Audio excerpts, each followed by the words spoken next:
বলতে গেলে অশ্লীলতাও একটা আর্ট, যদি সেটাকে গল্পের মাধ্যমে আর্টের মাধ্যমে যদি প্রকাশ করা যায়।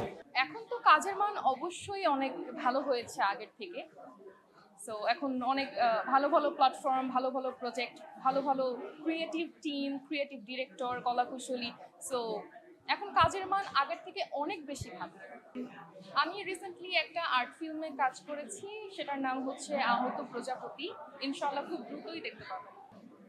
চ্যালেঞ্জ বলতে ভার্টিক্যালে যেটা হয়, ইট টেক্স মানে টু টাইম, মানে হয় না যে আপনার হরিজন্টালে কাজ করতে যেমন অল্প সময়ের মধ্যে অনেকগুলো শর্ট নিয়ে ফেলে, বাট ভার্টিক্যালে ইট টেক্স টাইম। বাট এটা ছাড়া আমার কোনো প্রতিবন্ধকতা ফেস করিনি।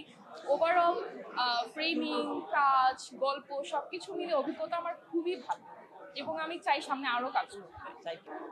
অশ্লীলতা এক্স্যাক্টলি ওভাবে বলবো না, এটা আসলে ডিপেন্ড করে মানুষের পয়েন্ট অফ ভিউ এর উপরে।